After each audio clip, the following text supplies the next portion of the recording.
Welcome to the Inside Scoop Live podcast, where indie authors get personal about their books, their writing, and their passions. I'm your host, Sherry Hoyt. Join me for some lively conversations with debut indie authors and seasoned veterans alike. It's a great place to find your next amazing read or even get inspired. So sit back and enjoy the show and let me know what you think. Well, hi everyone. Gary D. McGugan is back today to talk with us about his latest novel, Contention. It's another amazing story of intrigue focusing on a power struggle between a mob boss and her financial genius lover, which puts the CEO of a major corporation in their crosshairs. And that's like the very most basic summary. I'll let Gary tell you more about it. But before we get started, let's get the inside scoop on the author. Gary D. McGugan loves to tell stories and is the author of 3 Weeks Less a Day, The Multima Scheme, Unrelenting Peril, Pernicious Pursuit, and award-winning novels A Web of Deceit and A Slippery Shadow. After a 40-year career at senior levels of multinational corporations, Gary's writing uses artful suspense to entertain and inform. His launch of a new writing career at an age most people retire reveals an ongoing zest for new challenges and a lifelong pursuit of knowledge. Home is near Toronto, but Gary thinks of himself as a true citizen of the world, and his passion for travel and his broad experience are evident in every chapter. You can learn more about Gary McGugan and his work at GaryDMcGuganBooks.com. Well, hi, Gary. Welcome back to Inside Scoop Live. Well, thank you for having me back, Sherry. It's always a pleasure to share some thoughts with you, and I appreciate an opportunity to chat a little bit about Contention. Yeah, it's so good to have you back. I feel like I've been on this journey with a small part with you, because I remember, talking about your first novel with you, 3 Weeks Less a Day. So it's been quite a journey. Absolutely. So tell us a little bit about Contention. What is it all about, and what sparked the idea for this story in the latest installment of your series? Well, two of my major characters in Contention are involved in organized crime. Fidelia Morales is the kingpin of a nefarious outfit I call The Organization. And a fellow by the name of Howard Knight is her financial genius and part-time lover. In the first chapter of Contention, we learn that Howard has decided he wants out of the relationship with Fidelia and out of the organization. Now, followers of organized crime know it's tough for anyone to leave a criminal gang, so in our first few pages, we create Contention. Now, readers of other books in my series might recall that Howard Knight has had the itch to separate from Fidelia on a couple occasions. So they were probably not too surprised when he announced his intentions, but I think few probably expected he'd want to start a new corporate espionage business, and in the Caribbean to boot. Right. Now, I became inspired to use Aruba in one of my stories after I spent a few months there in 2022. Aruba is a wonderful Caribbean island just off the coast of Venezuela, and people there speculate quite openly about the CIA spying on that rogue country from Aruba. Oh. And as I walked about the island for my daily exercise, my imagination already started creating scenes and scenarios that eventually worked their way into Contention. Oh, I love that. I love that. The CIA is spying on them. It sounds amazing. I can't wait to dig into it a little bit. Yeah, I guess I want to talk first about what your characters are up to. The thing about Fidelia that really grabbed me in this novel is her ruthlessness. And is she as tough as she seems, or is it mostly a front she just puts on? Well, Fidelia Morales grew up in the poorer neighborhoods of San Juan and Puerto Rico, and she learned to play survival roles from her earliest childhood. Then she went on to master new personas as she progressed through law school in New York. She had a frustrating stint as a corporate attorney.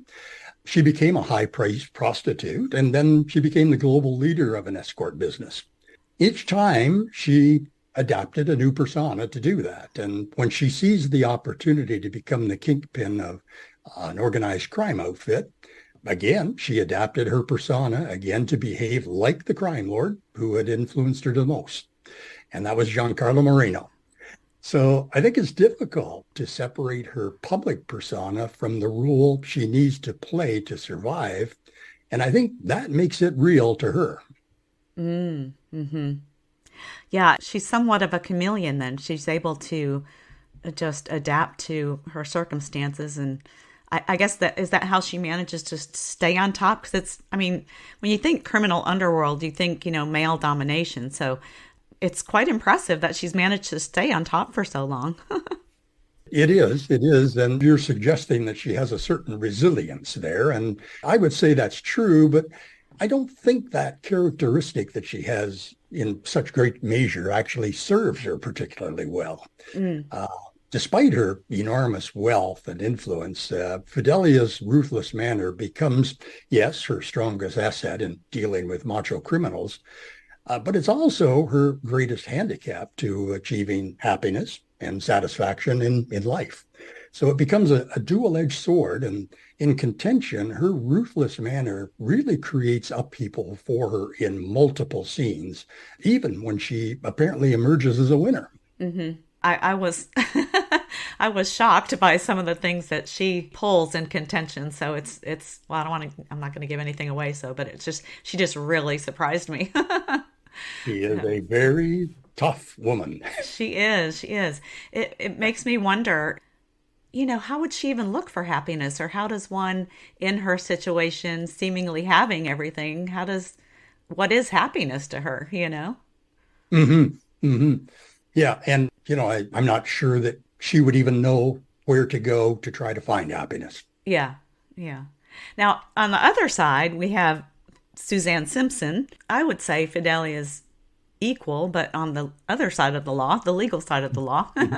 Right. But Suzanne Simpson is she's really just a standout CEO. I mean, she knows how to play the game. She usually comes out on top. She's just very focused and very good at what she does. Are most of her energies kind of focused on keeping her corporate empire stable? Or, does she have some other ambitions that kind of make her a wild card? Like, is there something else going on with Suzanne? Well, that's a very interesting question. Suzanne Simpson, of course, as you suggest, is the head of Multima Corporation, and it's one of the largest companies in the world in my story, and she is the largest individual shareholder. Mm-hmm. Now, I can tell you, Suzanne never sought her outsized influence or wealth. It was handed to her. But she embraced that CEO role and dedicated her life to making Multima Corporation bigger, stronger, and more profitable for its shareholders, including herself, of course. And in Contention, we do see Suzanne think and act on issues more related to broader American society for the first time. We didn't see that in any of the previous 6 novels. And I think readers might reasonably wonder if this signals some future direction for her, but I'm not going to share any particular secrets here. Yeah, I think that might be a clue, though. Oh, that's funny. And unlike Fidelia, we do see kind of a personal and business side of Suzanne's. Different aspects of her personality come out in each novel. So it was interesting to see her more personal side of her in this novel. But it made me wonder, will readers see a more kind of, multifaceted side to Fidelia? Or, as we kind of talked about just a little bit ago, is there really only one side to her? Well, that's a very good question. I think for me, it's hard to imagine Fidelia breaking a lifelong pattern of that sort of personal adaptation toward more power, more influence. But one never knows. Could there be a future life-altering event that shapes her outlook so dramatically that she shifts direction? Perhaps. Yeah. Characters tend to teeter on the line between good and bad, and sometimes they flip, so who knows? Exactly. I think everyone would agree that it would have to be something fairly dramatic in the case of Fidelia. Exactly, right. Let's talk about Howard a little bit. He's my favorite bad guy, and, well, he's just my favorite guy, period. I love his personality. It seems like he kind of reminds me of someone like everyone has a Howard in their life. I don't know why, because he's not a typical character at all, but there's just something really personable about him. But he's making some pretty consequential decisions in Contention. What is going on in his mind as he does contemplate walking away from Fidelia? Well, I think you're not alone in liking Howard as a sort of a favorite character. I think he is like a lot of folks that we could encounter in our own lives because even though the guy is a genius, he makes mistakes. Yeah. And I think that human aspect to him sort of endears him to all of us. Mm-hmm. Now, with Fidelia, he faces continuous turmoil in his relationship with her. Their relationship's a long one, but far more complicated than most. But at the heart of Howard's unease is the organized crime outfit that she runs. While we see Fidelia drawn increasingly towards the opiate of power and wealth and influence, Howard grew increasingly uncomfortable with violence, human trafficking, and even the treatment of people like useful prey for money and power. Mm-hmm. As he thinks about leaving, Howard has a real struggle because he constantly has to balance his desire for freedom with the reality that Fidelia ultimately could end his life in just an instant. So that reality instills pervasive caution and fear, and that offsets any relief or freedom that space between them might create. Yeah, it's a delicate dance. He's Absolutely. stepping. Yeah. And I feel for him for sure because we were talking earlier about there's usually only one way out of the organization. Well, he certainly gives me lots of opportunity to increase drama in the story. He sure does. He sure does. So all of your characters kind of face some contention in your book.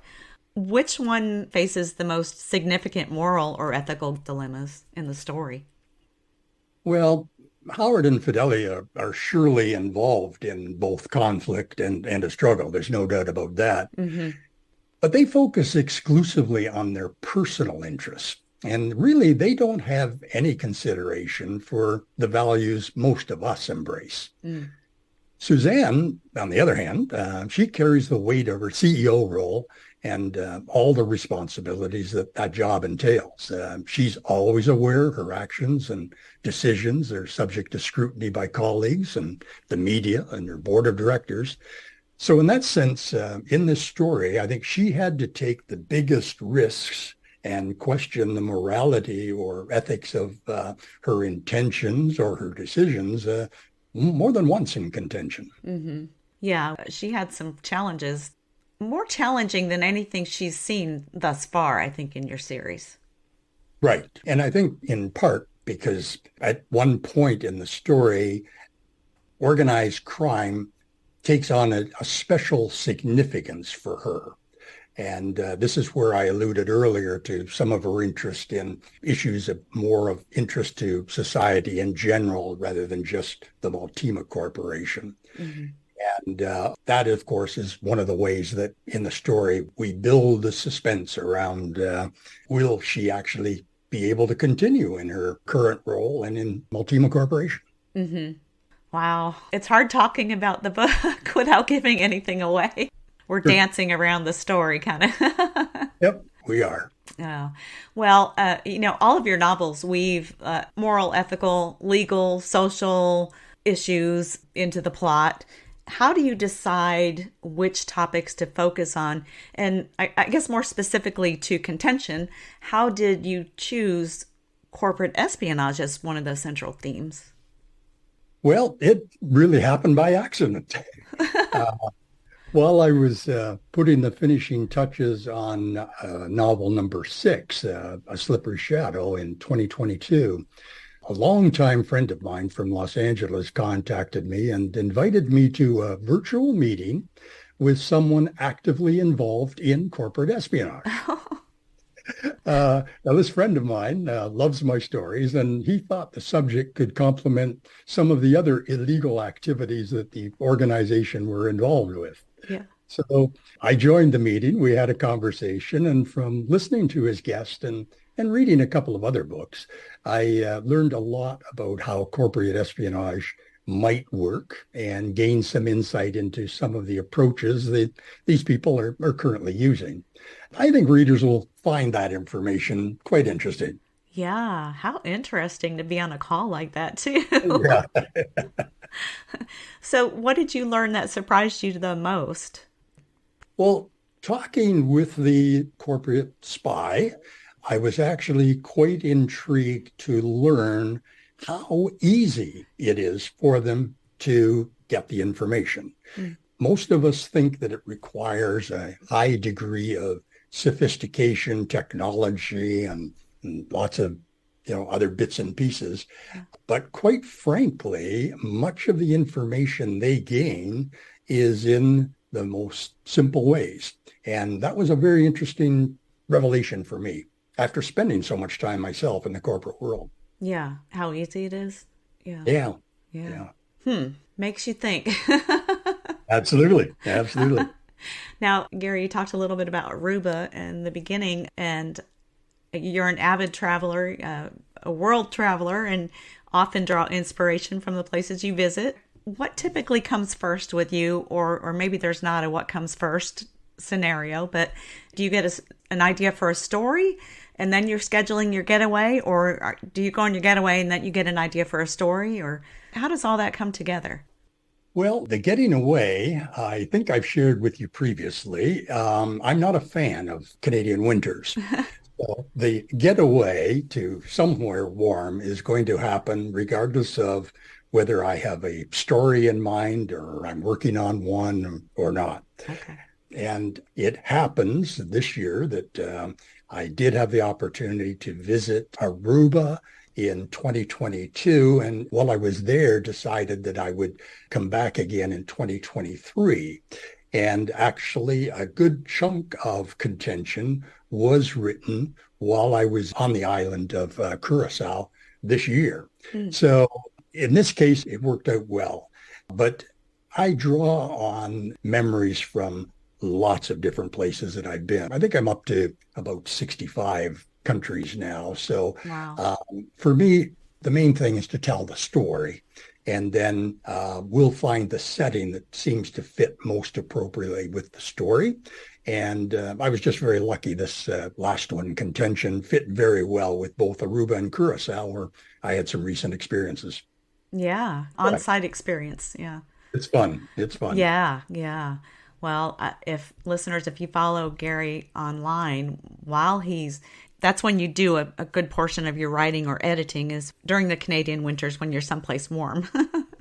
Right. Absolutely. Yeah. Absolutely. So listeners, what I was kind of getting to, if you do follow Gary on social media, or if you don't, you need to when he's writing and on his travels, because he shares some beautiful photos of the places he visits.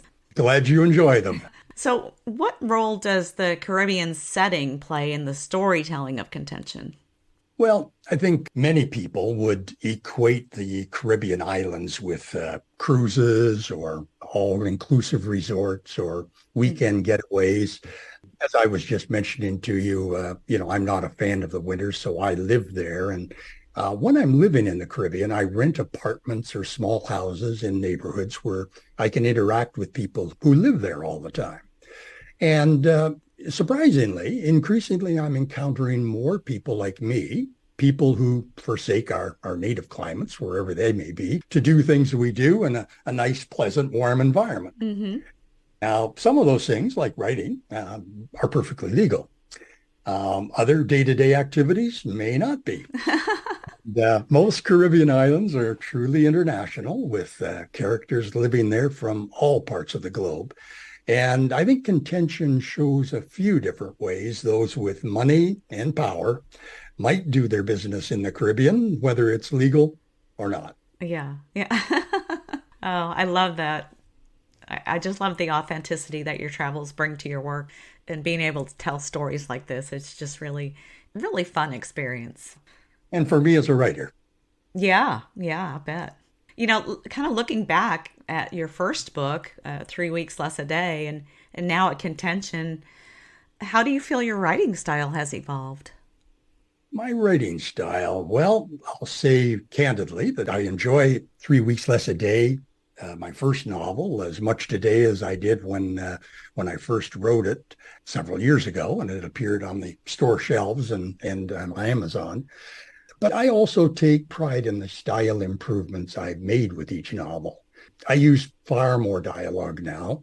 I strive to touch readers' emotions with every chapter. Mm. And I believe we all must embrace continuous learning. So I strive to learn and adapt new techniques and methods with each new story. So I don't think there's any doubt that my style has changed. And of course, I'd like to think that it's improved.